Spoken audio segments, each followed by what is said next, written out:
Hello and welcome to episode 8 of Starside Chat. This is our podcast where we talk about news and views. I'm your host, one of your hosts, Aaron, and with me as always is Zach. Hey, that's me. Yeah, our weekly podcast that I guess we recorded a version of it last week, but yeah, we did a special. I mean, I'm sure our podcast is going to morph into something very similar to that for the weeks leading up to E3 and during E3, where we basically are just talking about E3. That's true. Yeah, we're getting pretty close to it now. Press conferences coming up, very excited. Even today there was some news, but we probably are not going to talk about that today. But look forward to more coverage of E3 in the coming weeks. But today, we're going to start off with something that happened last week, but we didn't get to talk about because we talked about Google I.O. Red Dead Redemption 2 came out with a trailer. Did you take a look at this, Zach? I did watch it, yeah. I'm not sure. Well, I was disappointed that there wasn't any actual gameplay. I think that was mainly the thing I thought about it. I don't know. I'm not sure what to think of the story. Very cinematic, to say the least, though. It definitely is pretty cinematic, I'll give you that. And there is the rumor that there's going to be that Battle Royale mode. Well, yeah, so there's been nothing to hint that that's for real. It's just that we've heard rumors for months that maybe they would do one, and it would make sense for them to do it. I just don't know how, given the setting, that they will pull that off, but... Yeah, so this is a prequel to Red Dead Redemption, and in the trailer you got to see a little bit of John Marston, but you play as some other guy whose name I can't remember, and you're like part of Dutch's gang. Did you play Red Dead Redemption? I can't remember. Yeah, I played it and loved it. So I don't know what's gonna... I mean, we know the ending for these characters. I don't know how into like prequel video games I am, but it looks like it's gonna be a good story. Yeah, I'm generally not... I don't love prequel anythings, but... You know, it's all right. Some of them can be fine. And my suspicion is that maybe at some point you trade hands from like the main character of this game to John Marston, and you kind of live cool. some of his exploits that were maybe mentioned or hinted at in the last game. But you had an interesting theory on how that might happen, like the switch over from the old character or the main character to John Marston. Oh, yeah. I thought that it would be a cool thing that we haven't seen before if it was sort of like a high noon duel type situation and your character is up against John Marston, and then right before you guys pull the trigger, it flips and suddenly you're playing John Marston and you kill the person you were just playing as for like the first like 10 or 20 hours of the game. Yeah, that would be a cool, interesting cinematic way of swapping characters. But we'll see. Going from a prequel to a sequel, another thing that happened last week, Beyond Good and Evil 2, which we haven't seen since 2 E3s ago, I want to say. Was it not last year? I don't think it was last year. I think it was 2 E3s ago where they announced it. I think. Maybe I'm wrong.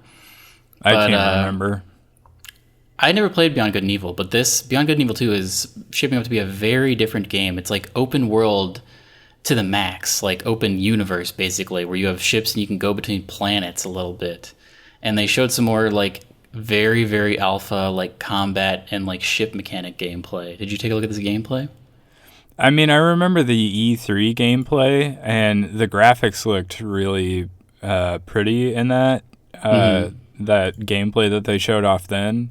The thing that I find most intriguing is that they say it's supposed to be like Sea of Thieves, but in space and with jetpacks. And I remember being impressed by the gameplay that they had at E3, either last year or the year before, whenever it was. And they showed somebody who was like on a ship that was like way up in the sky overlooking this city, and he like flew his jetpack down to like this really tall statue, and the statue, just the scale of it was pretty immense, and he kind of flew around that, and then he flew eventually back to the ship. and he was talking about how like there was this very distant city that was way out there that he said you could actually go fly all the way down to the city and land and like, you know, be running around through the streets and everything. So it just seems like a very, very ambitious game that could be very ambitious cool. Is also the word I would use, and perhaps ill-advisedly ambitious. I mean, yeah, games that have tried this sort of thing before, No Man's Sky comes to mind. I don't know. I'm not saying that will be the same case here, because there also is, like, obviously story elements here, and definitely characters going on here that you don't have in games like Sea of Thieves and No Man's Sky. So maybe they'll be able to back up that ambition, or maybe it just won't be quite as exploration heavy as maybe we thought, but who knows? I think we're going to see a little bit at E3, but I don't know to what extent. It seems like it's still very early on in development. Yeah, this game could still be like a couple of years out. Oh yeah, for sure. Speaking of E3 though, there was a leak. Oh, that's right. There was a Walmart leak. Walmart did Canada. Way to go, guys. They posted some screenshots that we are not sure how accurate they are, but we can go through the most interesting ones. Basically, they put up a bunch of just like black background, white text, placeholder stuff without any game art of games I guess they're expecting to sell this year, maybe for pre-order. Yeah, I guess that would be what it would have been, I guess, but and I'm not sure if they like it's weird because we're not entirely sure how many of these are accurate. Some of them seem to be very accurate. Case in point, a thing we're going to talk about in a little bit, Rage 2, which has now been announced. So it seems like this has somewhat like some legitimacy. Yeah, I feel like they went ahead and made the announcement shortly after this because, word's out. People know Rage 2 is happening. I feel like otherwise Bethesda would have loved to have held that until E3 to have this like shocking moment. But, I guess they have to do it. Hopefully they have some other stuff to show. Because I've heard that they've been working on a new IP for a long time, and it's some sort of like space RPG, which would be great. So that one, I think the rumored name is like Starfield or something like that. And yeah, it's a space RPG developed by the teams that made like Fallout and the Elder Scrolls games. Ooh. And those are like some of my favorite games of all time. Like I love those series, and I'm a big like Bethesda fan. So them doing like, a space sci-fi, like space opera type of RPG, I would be totally into that. Yeah, like that is something I'm super hyped. Like if that comes to fruition and it is like basically sci-fi Skyrim, that might like take the show. Except for also a thing that we're going to get is the first look at that Cyberpunk game, which I think is also going to be super interesting. I was going to say, that would be crazy if they show off Starfield for the first time and then we also get a look at Cyberpunk because those are like two very highly anticipated things that could be happening at E3 this year. To go through this leak really quickly, other surprises. So Rage 2 was a big surprise. Borderlands 3, which wasn't on anyone's radar, is also listed. I think people were expecting that there would be a Borderlands 3. Yeah, I haven't thought about Borderlands in forever. Well, we haven't thought about it because I don't know how big of fans we are of those games. Like, I like the first one, but I never finished the second one. But I feel like it's been long enough that Borderlands 3 isn't like too far fetched that people weren't expecting to see it at some point in the next year or two.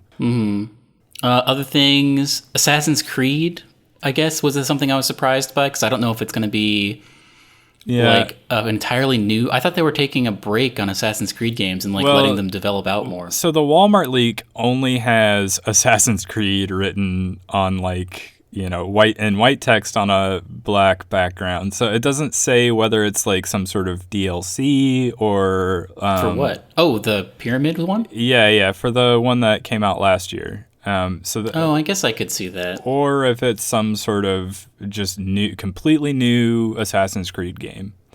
But yeah, definitely they were talking about how they were going to take a break and they weren't going to be pumping them out year after year. So... yeah.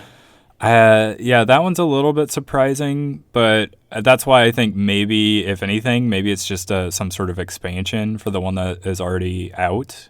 Speaking of expansions, another thing on the list is the Destiny Comet, which is whatever is going to be the fall update. Is also going on pre-order, and then just some other things. But I think the things people are most interested in were Rage 2, and Super Smash Bros. Is obviously on here, but. Yeah, we knew about that one. So it's mostly, I think, Borderlands and Rage that are the most interesting titles. Especially because at the time of that leak, Rage 2 had not been announced yet. So speaking of Rage 2, I guess, do you want to talk about it a little bit? We only have half the information. Today, they put a live-action trailer out, and tomorrow, the day we're posting this podcast, they're going to put real gameplay out. So we've only seen live-action renditions of what Rage 2 is, but what are your thoughts? Yeah, it's very likely that by the time this podcast goes up, the trailer, like the actual gameplay trailer, will have already been posted.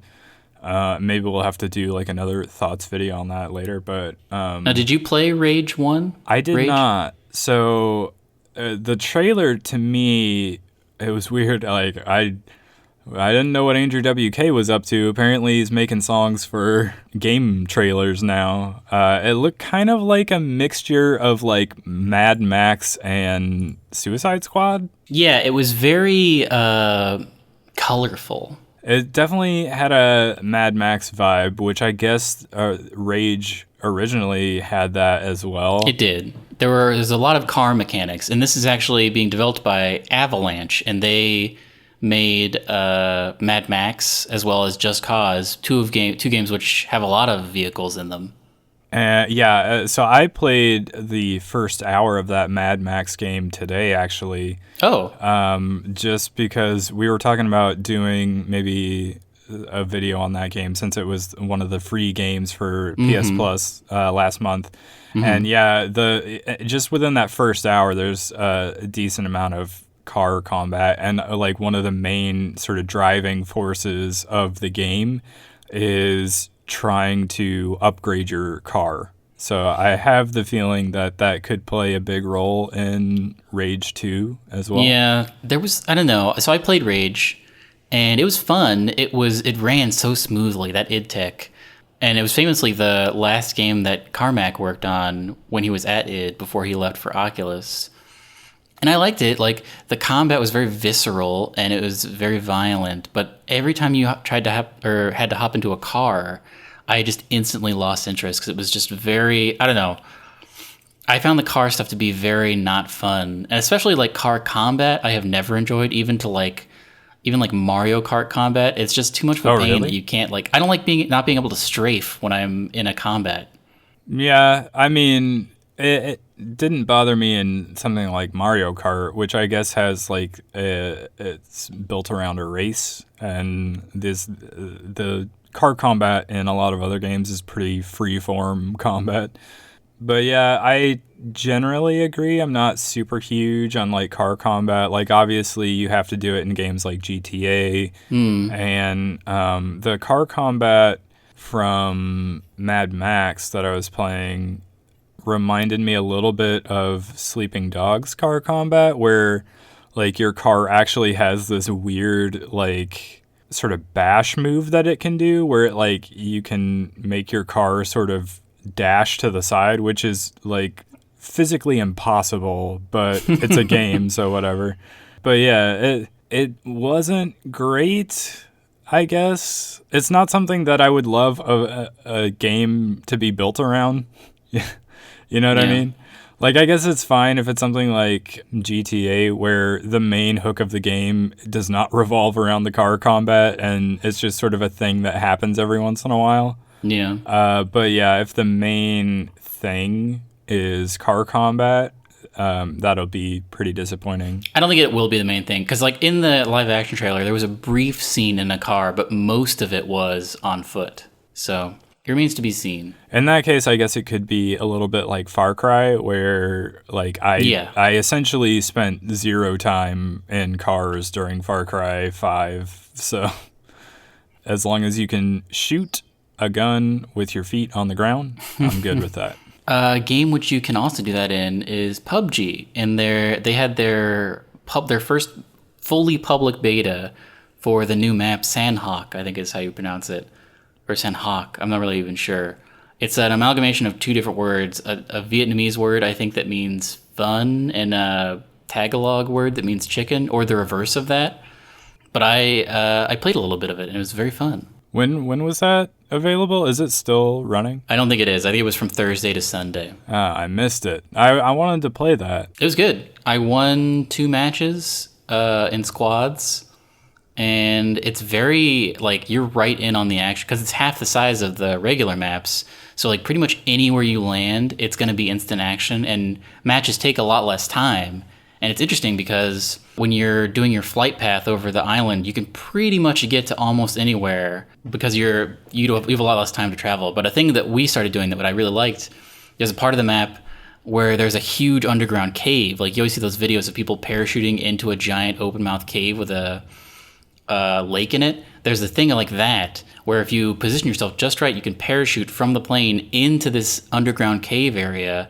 And that's sort of like a cool, there's only a couple guns down there. And so it's a mad dash, and you can basically win the cave. And then there's some jet skis where you can jet out into the open world. But it was pretty fun. As far as I can tell, there's not like a school area. School famously is like the place where everybody drops for like instant action. Or like on the Miramar, it's, I think it's Casa del, what is it? Hacienda del Petron.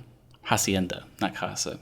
Anyway, as far as I can tell, there's not a hacienda or school in this map, but it's still being worked out, and I think the loot is definitely not final because it seems like there's a ton of loot everywhere, and so they're still just kind of testing it out.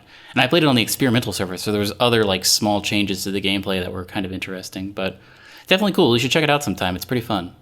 Yeah, I'm interested in checking it out just because it does seem like faster action, and that's something that I would love to try out with, because I do think the shooting mechanics in that game are pretty good, but you don't always get to do very much of that, so it'd be nice to try that out. Yeah, I almost always drop Hacienda or School these days just because I want instant action, and then if you win it, you're pretty well geared to go into the second part of the game.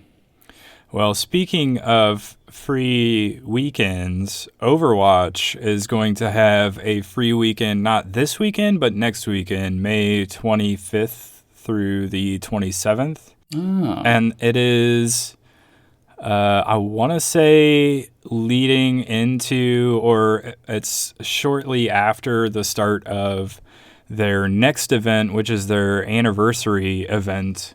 And this year, they're going to bring back all the skins and all the game modes, essentially, so that you can get everything. Oh, wow. So it's a blowout. So it's a good time to jump back into Overwatch if you like the game but haven't played it in a while. And it's a good time to jump in for the first time if you've never played it before, because they're also releasing a new version of Overwatch called the Legendary Edition, where you can get the game and it'll come with 15 new skins. Oh, cool. Or 15 skins. I shouldn't say new skins, but there is going to be new skins. In fact, they say there's going to be over 50 new cosmetic items, including 11 skins and some new dance emotes. But yeah, it seems pretty cool. I always seem to jump back into Overwatch during the summer event for Lucio Ball and for the October event for Halloween and the Dr. Junkenstein's Revenge. But I tend to miss a lot of the rest of them just because I'm busy with other things. So it'll be nice to like either play some more Lucio Ball because I just get addicted to playing that game, or try out some of the other game modes that I have missed. But also it's a chance to get some of those skins that I haven't gotten before. So yeah, I'm pretty excited for it. I've gotten back into Overwatch recently, so. Yeah, I have to check that out. I have not played Overwatch in a very long time, probably over 2 years. Well, I mean, the game's been out for, I guess it's been out for 3 years. 2.5, maybe? I played it a lot in like the first like 10 months probably, and then I kind of fell off, and then just other stuff came up. But one of the things Yeah. I was playing in the meantime was Stardew Valley, which you have also played. I have. I like Stardew Valley, but I haven't played it in a while. And I do hear that there's a new co-op mode out, and I have not played Yeah. it yet. So You can opt in. The beta is still a little buggy, and it has a chance to corrupt save files. So it's ooh, yeah, you have to. It's a very low chance, but if you opt into the beta, then you can start a new farm, and you might even be able to invite people to your current farm. But basically, you start a new farm, and then you have to build a cottage for as many of the people as you want to play. Up to 4 people can play one game. So I think it costs like 100 gold and like some amount of stone or some amount of wood, depending on which cottage you build. But once you build the house on your property, all you have to do is send them the invite, and you guys can start playing. And it's a lot of fun. It's a thing that stressed me out about Stardew Valley was like getting everything I needed to do done in a timely manner. But if yeah. you're just a ranch hand, like playing on the farm, if the other person has like milestones they're completing, and you can just like mess around and farm and like progress someone else's stuff, I find that to be very relaxing and rewarding. I was gonna ask, is it sort of a shared farm that you can sort of jump into whenever, even if you're not in co-op, or how does that work? I think that so my friend is hosting it. I think he can jump in whenever, but I can't jump in unless he is running the game. That's kind of, I guess that makes sense. It's interesting. I wasn't sure how they were gonna handle the co-op and how your character would progress, if at all, while playing co-op. It's a lot of fun. You both can like have relationships with townspeople, but I have not really been doing that. It's so like you have so much. It feels like you have so much more time in the day because your 2 people are completing tasks. So like one person can like run into town and get stuff. Another person can go straight to the mines every day. You just accomplish so much more. Like some things aren't shared. Like for instance, both of us have to upgrade tools, which take a lot of money, and both of us need to buy backpacks separately, which also cost a ton of money. But you're also making more money because you are able to accomplish more tasks. Yeah, But it's a lot of true. fun. Yeah, it seemed like it would be pretty fun to do, and a good way to get somebody into the game who hasn't played it before. Yeah, it's great for couples. Yeah. Maybe I should jump back into Stardew Valley just to check that out, because I do really enjoy the game. I just haven't played it in quite a while. I have it on Switch, though. And, Oh, really? I didn't know that. Yeah, so I can play it on the go. Man. But yeah, I'm wondering if the co-op... So the co-op is only out on PC right now? Is that right? Yeah, because it's still beta. Right. So hopefully eventually it'll come out on Switch, and then you'll just be able to like pass a Joy-Con. Yeah, that would be great. That would be good. We shall see. Something else that we're both getting back into a little bit is Destiny 2 Warmind. Getting into it might be a little strong. yeah. I have only really played through the story. And what are your thoughts? So I recently played a download for Destiny 2 where you finally meet this guy who has been like talked about, and they're like legendary. There's all this like lore about them in Destiny 1 and Destiny 2, and the main thing seems to be about them, but instead you fight some creature that you've never even heard of before, and then I had never heard of the girl before. at the very end of it, you have one very short conversation with this legendary character, and then, Oh, you're talking about Rasputin. and then you leave, and that's it. But enough Yeah, I think about that's a good summary. the Curse of Osiris. Let's talk about... You see what I was doing there? Nice. I did not see what you were doing in there until you did it. Anyway, that was my one joke that I had. I did not really enjoy the writing of the main girl. She was still kind of like too jokey and quippy for me, but I don't know. Also, the story was not super long. I think it was only 4 missions, I'm pretty sure. Yeah, it's pretty short. The ending was fine. Like, Rasputin actually talking. I was really worried you were going to kill Rasputin in it, which would have been stupid to me. But he's still alive, I guess. Well, I read something that... No, go ahead. I read something that sort of like these two DLCs feel... Or someone was saying they feel like sort of people just putting the pieces on the board for whatever is going to happen in the fall. Like, you're sort of reminded like, oh, Osiris is a thing, and oh, Rasputin is a thing, and now he's awake. And so now we have all these characters in play, and maybe the fall update is going to play with these people. Yeah, so I was going to talk about that because they both kind of felt to me like they were leading up to something interesting, and then they just kind of stop. They just kind of end, and you're like, okay, I thought we were going somewhere with this, and then it just ended. And so I was pretty disappointed by that, but also, like, both Rasputin and Osiris have been, like, names we've been hearing since the beginning, basically. Very true. And you get so little time with them, and then you just walk away, and that's it. And so that's super disappointing as well. I think Bungie is just awful at storytelling. Because, to be honest, I agree. like, it's fine if you are... like doing like this happens in TV shows all the time. They call it table setting, where you have an episode that isn't really filler, but it just sort of like sets up a lot of things that you know are going to like pay off later. And that would be fine if they were dropping new like story DLC, like 90-minute DLC like every couple of weeks. Or, oh my God, that would be amazing. Or like every other month. Yeah, if it was like this episodic thing that they were dropping just sort of pretty constantly, that would be fine. But because they're like dropping it and then like 6 months later, they're dropping another one that feels exactly the same. And then we have to wait another like 6 to 8 months to get like that payoff. It doesn't feel good.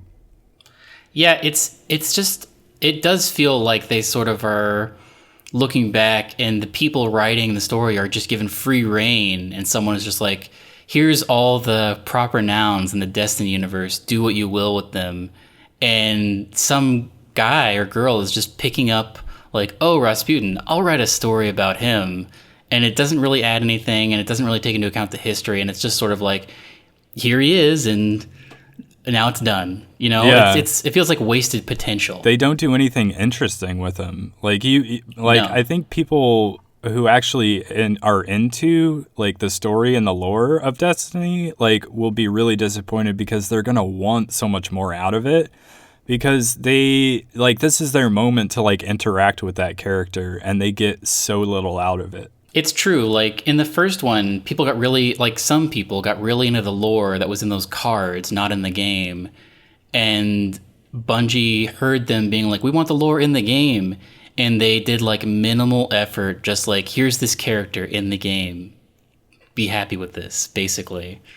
Well, yeah, it feels like maybe the first two DLCs were, like, planned and prepared a little bit ahead of time, like, before Bungie was in sort of the situation they're in now, where they're trying to regain the trust of like the fan base.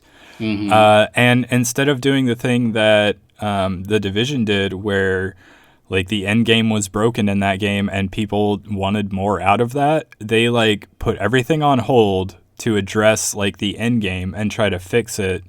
And then they went back to doing like story DLC and stuff.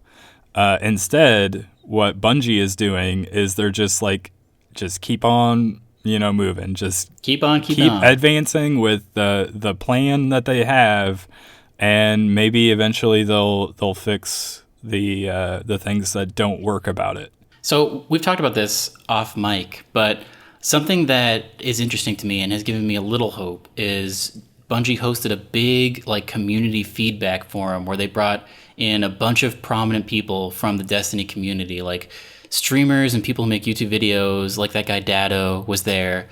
And they just spent like 2 whole days, like 2 like 8-hour-long days of just like listening and taking questions and getting feedback and like suggesting things and getting if that was a good idea or a bad idea. And it was like a really, really intense thing that no one is allowed to talk about, basically. But the couple of people that I've seen come away from it, they have signed like tons of NDAs, but they have all come away with it saying like, I have positive feelings about these things that we were talked about, and it seems like they're hearing what we're saying. So we knew we weren't going to get any of that. This was a couple of months ago, and we knew we weren't going to get any of that in this DLC because that would have been a way too quick a turnaround. But everyone is a little optimistic, or a little more optimistic about The fall whatever happens in the DLC? fall. The Comet, exactly. Which we will see the first look at, definitely, at E3 next month. Well, so I don't know about you, but like whenever I see new stuff being advertised at E3 for Destiny, I'm always a little like, okay, yeah, like I've been there, done that. Like I don't care about this right now because there's all these other cool, new, interesting things that I've never seen before. Let me look at that. So I'm always, even if it's something I'm interested in playing, like I was interested in playing, I think it was probably the Taken King that they were showing at that E3 or whatever. Yeah. Like I was interested in playing that, but at E3 when they were trying to show it, I was like, I don't care about this right now. Like, talk to me in a few months. Also, but couple that with this is an E3 where we're going to get Division 2 news as well as Anthem news. Like there's going to be a bunch of open world looter shooters, as they're called. And Destiny might just fall into the background if it doesn't have something amazing to show. Like if they don't fix the loot situation. Like loot is not interesting right now in Destiny. No, and not at all. And it's supposed to be a looter shooter. Like right now you get drops and none of them matter because they do nothing to increase your power, but also they're like the weapons and armor you get pretty much don't matter. Like I will say the update that came out alongside of Warmind did make the exotics feel cooler. Like they were definitely better than they used to be, but yeah, like the loot is still not interesting at all. It's just like Destiny 1 somehow there was just the chase, you know, like getting Thorn, or like I remember when I was chasing after what was the sister gun to the first curse? Yeah, it was the first curse, not the last word in the first curse. And part of that quest was a thing where you got this quest line called Imprecation, which I remember being very difficult. I think it was you had to get like 10, you had to go on like a 10 kill spree with a hand cannon or something. But I remember I worked for like a day and I finally did it, and I texted you and I was like, I've done it. And you were like, what? And I was like, Imprecation. And you were like, what? And it felt really good. But there has not been any, like there's no chase. There's none of those moments. And exactly. They took everything, they basically were like, hey, everybody likes exotics. We'll just make them so easy to get so there won't be anything to chase, basically.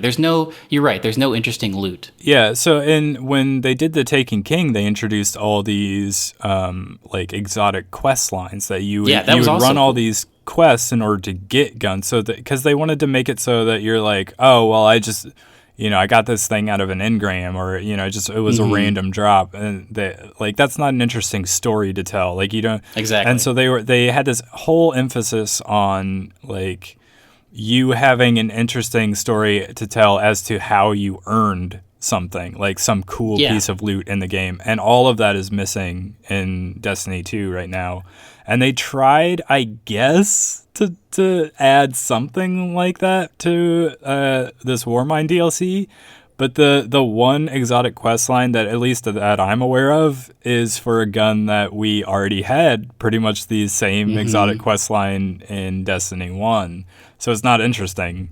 It's just there's not enough things that change the way you play. Like all the exotics are just, they play it safe to such a degree. There's no min-maxing. Like, exactly. Yeah, like I mean when you got I'm trying to think of like good example. Like the last word was such a game changer because it was the only hand cannon that had those cool animations, and it was like dominant in the Crucible for so long.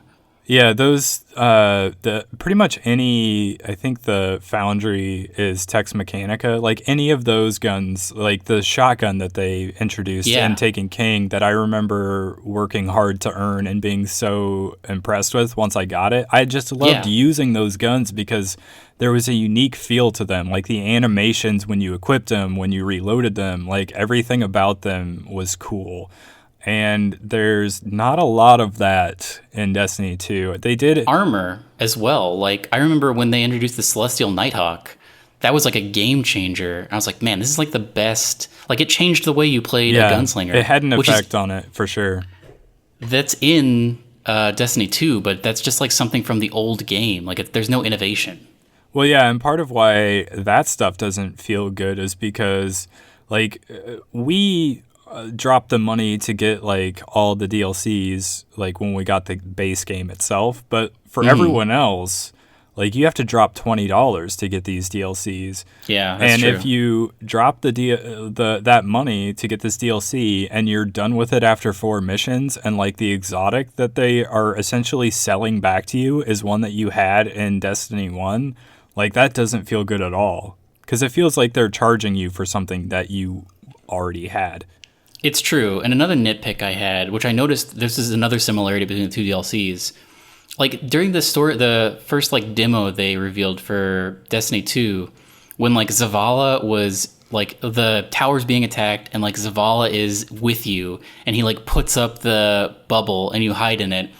And then like you see Cade and he like shoots some guys, and then, or I guess that happens first. And then you see Ikora and she like blasts that ship. I was like, man, this is a big step forward. They're like NPCs in the world that you're fighting alongside. Yeah. That does not happen. And in these two DLCs, like I guess the first DLC was focused around Ikora, and she shows up like one time in a story mission to basically be like, oh, I'll open this door for you. And then this one, Zavala shows up again. Wait, does he even show up? Yeah, you just played it. He's there like when you first get there with what's her face, and the door opens up and he's there and he's like, "No, you guys shouldn't be here. Like we shouldn't be doing this or whatever." But like, is he in like a not cutscene? No. Like I feel like that's such a missed opportunity. Like when they were showing like Devrim K and stuff and all these people, I was like, oh man, like you're gonna have like pals missions that are where walking you run around. with Exactly. them. Yeah, that would have been so cool. But that did not happen. It was basically I don't want to say it was a trick, but I feel like it was false advertising. It was a little bit, but yeah, that Zavala thing is actually kind of weird because I don't remember what, it's either like a story mission or a strike from like vanilla D2 where like Zavala can be heard saying like pretty positive things about Rasputin and how we're like glad to have him on our side, but throughout this entire thing he's like, no, he's bad, we can't. That came out of nowhere. I was like, what is even happening right now? Also, this is a big thing. Did they ever introduce that big worm? I read a thing on, I think it was Polygon. I don't remember what it was. But everyone was like, hey, did we miss a cutscene? Because basically, at the end of a cutscene, he's like, no, I know what the real threat is. Cut to black. And then the next story mission, he's like, we have to stop Zal. Yeah, I was completely lost on that. I had no idea what was going on. There was like a petition to try to get Bungie to explain, like, hey, did you guys forget to add a cutscene? Because they don't really introduce Zal, or I don't even remember what the wizard guy is, but like Zal's number 2 guy. But anyway, I am very interested to see whatever the fall update is, because this is the first one where we can choose to buy it. Like these two DLCs you were talking about, we have already purchased. And so I think Bungie knows that people are sick of their shit and they have to like step up, or people are not going to buy the fall update, which would be not great for them. Yeah, that would be the official death of Destiny if like the sales numbers are just way down. And this summer is like make or break basically, because they've had this lifeboat of everyone buying the deluxe edition, because nobody could have imagined how terrible Destiny 2 ended up being. Well, and when does it come out, this fall DLC? Because that's going to be an issue as well, because if people are already playing Red Dead Redemption 2, or, like there's going to be a ton of stuff this fall. So It's usually the first or second week of September, like September 11th or 12th. yeah, I don't know. Like, I am definitely not going to buy it right away. That's for sure. I'm going to wait and see, but I don't know. I think a lot of people are going to do that. But they're just so bad at storytelling. Because, like you said, it felt like they were missing a cutscene. Like, that's the entirety of Vanilla Destiny. Yeah. And there's other pieces of, like, the story from even Destiny 2 that feel that way to me. Like, I don't know. Half the time, I don't even know what's going on in that game. And Yeah. I read a thing where, like, Luke Smith, he was saying that in Destiny 1, like, the team didn't even know what the darkness was. It was just a thing that they, like, made up to have some sort of villain or whatever. And then once they realized that it was nonsense and didn't make any sense or whatever, they just, like, dropped it altogether. And Destiny 2 went a completely different direction. It's crazy. Like, it's crazy how unprepared they were for this narrative when they've been working on it for so long. Well, they'd been working on it for so long, but they also knew that this was like a 10-year thing that they were going to be working on. How did they not, like, start with an outline for some sort of narrative thing that they wanted to unfold over the course of that 10 years? It's crazy. It is completely baffling to me is what it is. I hope someday, years from now, there's like a tell-all Netflix documentary series about, like, what happened. Because I'm sure there is crazy stuff going on in the background. Like, you used to hear all those rumors about how they had to, like, restart production of Destiny 1, like, right before it launched. They had to tear out a bunch of stuff because Activision was just like, no, we don't like any of this stuff. I'd be very interested to see. I'm very curious what that game would have looked like, and how far along they were once, Activision told them to make some changes, and they essentially gutted what they had for Destiny 1. Like, a thing that I heard was, like, the opening to Destiny 1 was like, every race was supposed to have its own opening and how they got to the city. And the one you did, regardless of your race, was the EXO one.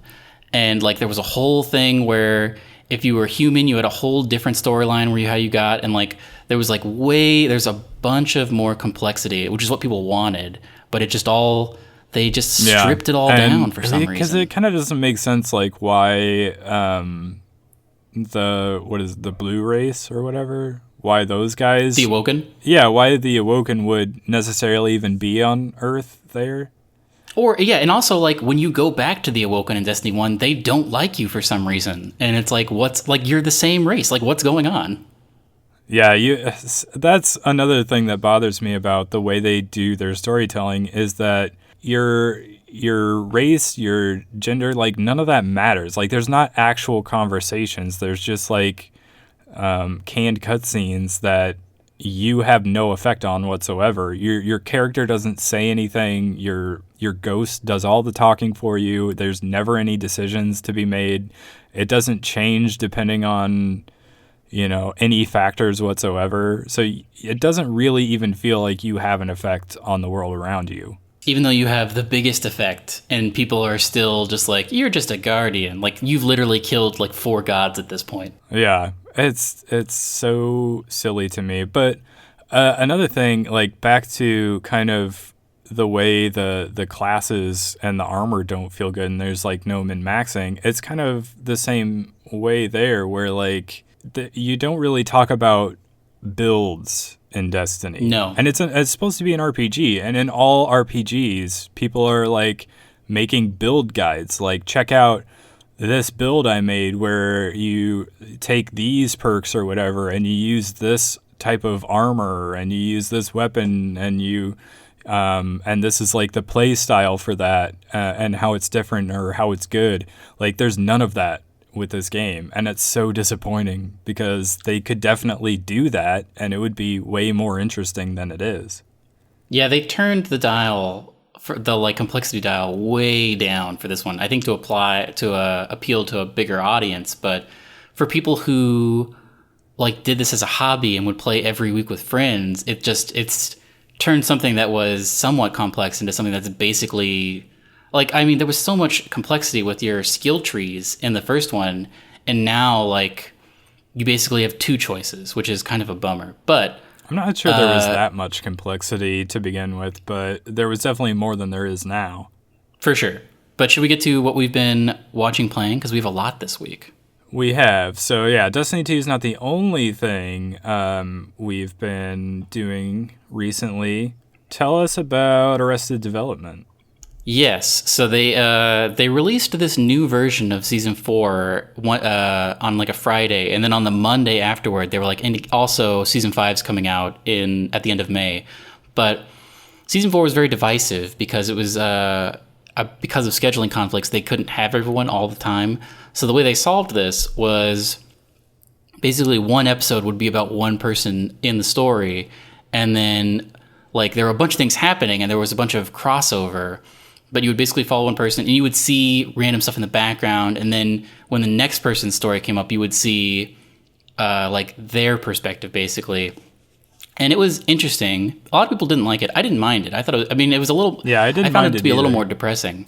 But overall, I thought it was a fine season. And it was it was like 15 episodes, I think, and they were longer episodes. They were like 45-minute episodes. But what they're calling Arrested Development Fateful Consequences is a re-edit of that season that is regular 22-minute episodes, and there's 22 of them. So it's like it feels longer almost, but it's a re-edit where a lot more people, it doesn't follow one character per episode, and it flows a little weird at times, but overall, I enjoyed it. I felt like it was a successful experiment, and it got me really excited for the next season. So this is on Netflix right now? It is, yeah, Netflix exclusive. It's actually, I think you can still watch the original version of Season 4, but it's like a little difficult. You have to do some Netflix finagling, but this is like the current, if you just like skip down to Season 4, this is the only thing you can watch if you are just like clicking the drag down. But I would watch it, but good. I've recently given up Netflix. Oh, that's right. So you're not going to get it for Arrested Development Season 5, are you? I don't know. Maybe. We'll see. I'm not sure. Maybe just long enough to like get through the season and then stop again. Well, you've been watching stuff on HBO, it seems, which I do not have at the moment. So I mooch, but yeah, I have been watching 3 things actually. So Westworld Season 2 has been running. Which I have not seen any of yet, and I don't want you to spoil any of it. I wasn't planning on talking about it, but the most recent episode's really, really good. You should definitely get caught up with it. Hopefully I will soon. However, this week, the season finales for both Silicon Valley and that new show Barry were on, and I enjoy both of those shows. Silicon Valley actually kind of feels like it's wrapping up a little bit. Like they feel like they're, I don't know, getting to a point where they could potentially like end the show, I guess. Maybe that's just the way I felt coming off of the finale. But like there's obviously still room for them to grow and like things that they could still do. But for the first time in what seems like a while, the show is not like ending a season at a point where you're like, oh, we need more of the show to resolve this issue or whatever. So, maybe that's just my thinking on it. I'm not sure what the plans are for the future of the show, but it's been a fun show. I've enjoyed it. And so if they do only have like maybe 1 or 2 more seasons left in them, I'd be fine with that. Barry, on the other hand, has just gotten started. Have you seen any of this show? Yeah, I think the first episode was free on demand, so I watched that. I liked it a lot. I love Bill Hader. So I'm very excited whenever I do eventually figure out HBO. I'm going to watch Westworld and probably all of this all in the same. I'll probably try to watch it all in one day. You should definitely do that because, yeah, I enjoy Bill Hader as well, and it's a comedy about an ex soldier who has become a hitman, but he's like kind of getting depressed with his life, and you know how it's funny because a lot of people will have like their day job or whatever, and they start getting down because it's the same thing over and over again. But this guy's like a hitman. You don't really think of that being an issue for them.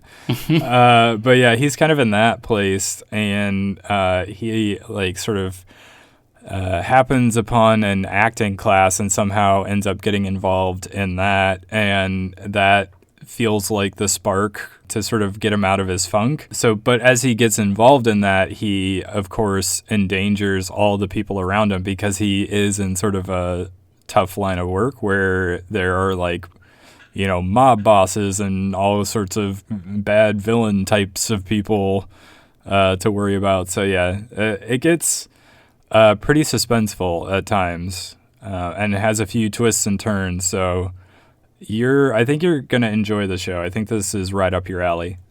I'm excited for it. And then something else you've been watching is Cobra Kai, which I was not even on my radar at all because I don't have YouTube Red. Yeah, so this was something I didn't think I was going to watch because to me it seems like YouTube Red is mainly like what they have is all sort of YouTuber centric, where they just have like exclusive versions of like, YouTubers making videos, which is not really something I care about. But Cobra Kai is like an actual show. It's a show that is obviously based on the Karate Kid from the 80s, which is a classic. I enjoy that movie. But so it picks up, many years later, obviously, and the kids, like the main kid is now a successful, like owns a car dealership. And the guy he beat from Cobra Kai, which was the competition dojo or whatever, that blonde-haired guy, he is now sort of a bum a little bit. And he's trying to get his life in order, and like he's trying to change the way things are. And so he starts Cobra Kai dojo and like takes in students, and they sort of help change his life and everything. So you end up rooting for him, and it's interesting the way the show kind of reframes the events of the 80s movie a little bit more through his perspective. Because I think a long time ago somebody made this YouTube video about how basically the main guy from the Karate Kid movie was sort of the bad guy, because he does just sort of show up out of nowhere and like steal this dude's girlfriend, and he like has his master like beat them up at one point, and he like he goes to this like Halloween party and like pulls this prank on him, and eventually at the end of the movie during the like big tournament thing, he kind of pulls like an illegal move on him to win. So like you can definitely make a case that the main character of the Karate Kid is actually kind of a jerk. And so it's interesting the way this show sort of essentially feeds on that idea and sort of reframes those events. But it's more balanced than that. It's not necessarily only from his perspective. It also follows the original Karate Kid, who is obviously, he owns a car dealership now. It kind of follows him and his family and this other guy. And so when it does eventually come down to a tournament, because it has to, obviously it's a karate movie, you kind of don't know who to root for a little bit, because it kind of plays both sides a little bit. So it's interesting. The writing How much is YouTube Red? The writing's not always great. The acting's not always great. I'll say that, just to warn you. Okay. But it's an enjoyable show. YouTube Red, I want to say, is like $8 to $10, somewhere in there. And you get Google Play Music, which is the main reason I have it. But yeah, it's nice to not have commercials on YouTube. So very true. Yeah, I got a brief free trial of it when I got my Google Home. And it was nice, for sure. I was going to say, if you haven't used your trial, you could use it just to watch the show and then cancel. That's a good point. Yeah, anyone who's buying Google Homes right now, you could probably check it out. Definitely. So before we talk about the shows that got canceled, I also wanted to briefly mention that What We Do in the Shadows, that movie by Taika Waititi that I love, is like one of my favorite movies of the last few years. It's a hilarious like mockumentary about vampires living in New Zealand. That is going to get a TV series by Taika Waititi and Jermaine Clement. who you might remember from Flight of the Conchords. They're not going to be in it, though, right? I'm not sure, actually. I know they're like producing and maybe writing. This is FX, correct? Yes. And this is separate from, I think, a thing that is happening in New Zealand, which is a show based on the cops from that movie. Oh, yeah, I heard about that as well. And then there's another thing. There's another movie that is going to be about the werewolves called We're Wolves, which is also separate from this. Right. So this is an American version. Yeah, basically, Taika Waititi's What We Do in the Shadows is sort of exploding into like multiple types of media, I guess, which is pretty cool. His next movie is that thing where he plays Hitler, right? Is it? I don't know. I haven't heard about that. He plays a child's imaginary best friend who is Hitler. Oh, is that Bubbles? No, that's another thing that I think maybe isn't happening now because I have not heard about it. Maybe it's happening after this. This is a movie where like a child who really wants to be in the Nazi youth is living in like old world Germany, and he has a little Jewish girl living in his attic who he hates, and his best friend is his imaginary friend Hitler, played by Taika Waititi, and then probably it's they learn to love each other. I'm not sure, but I forget what that's called, but I know that's like, I think that's what he's doing right now, because I saw a picture, I think, of Taika Waititi dressed as Hitler, and it was very funny. Yeah, I don't know, but I would watch anything Taika Waititi does because he's great. He's one of my favorite actors, directors, anybody working right now. He's great. So definitely, if you haven't watched What We Do in the Shadows, definitely watch that, and then look forward to the fact that there's going to be a TV show on FX based on it. Very cheap on Google Play right now. I think it's only like $4. But that's a show that is coming soon. Poor TV shows recently have been getting canceled. It's that time of year, I guess, where they're reevaluating things, and a lot of shows have gotten the axe. Your show, Brooklyn Nine-Nine, got canceled, but almost immediately saved by NBC. Brooklyn Nine-Nine is a great show, and I love it. It's got great people on it. There's always tons of awesome people. Like Jason Mantzoukas has done many guest appearances, and Paul Tompkins was in an episode, and Scott Aukerman was in an episode. It's got great everything. I love it. And it got canceled. I was very sad. But then literally like the next day, they were like, guess what? We're moving to NBC. So everyone's very happy. And I actually heard that this was from Mark Hamill actually sent a tweet. Oh, yeah? Talking about how he loves it and he didn't want it to be canceled, and so NBC like maybe heard that and then stepped in and saved it. So everybody was thanking NBC and Mark Hamill for saving Brooklyn Nine-Nine. I have not watched it. Maybe I should, but I have not watched it. I really like it. Like Andy Samberg is great, Joel Truglio, Terry Crews. So many people on that show are good. It's great. Chelsea Peretti is great. Everybody. I'm forgetting, like Andre Braugher. Everything about that show. There's like great moments in every episode. So yeah, definitely check it out. It's like, I think it's on Hulu right now. But something that did not get saved, Zach, is one of your favorite shows. Well, yet. So one of my favorite shows on TV right now is The Expanse, and it has recently been canceled by Sci-Fi. And the weird thing that I heard about this show being canceled is that apparently Sci-Fi did not have, or they weren't making any money off of digital sales, which is baffling to me, considering where we are with tech these days. Well, it's everywhere except America. It's Netflix, isn't it? Oh, The Expanse? I think I heard that, yeah. I did not know that. Anyway, the only way I've been watching it is through buying it on Google Play. It's sort of like, what was that? Star Trek Discovery was only available in America through the CBS app, and so nobody watched it. But everywhere else in the world, Star Trek Discovery was a Netflix show, and so a ton of people in like the UK and everybody watched it. That actually gives me more hope. So like the creators of the show were saying how they were actually hoping somebody else would pick them up and save the show. Like they weren't giving up hope that the show was still going to go on. They just needed somebody else to like grab the rights to it, I guess. And so if they actually are like exclusively distributed through something like Netflix or whatever elsewhere in the world, then they already have some sort of relationship with them, and maybe they'll just go ahead and pick up the show entirely, and it'll be a Netflix show everywhere in the world. And that would be great, because the show is actually really, really good, and it's gotten better and better as it's gone on. So I was really, really enjoying this season.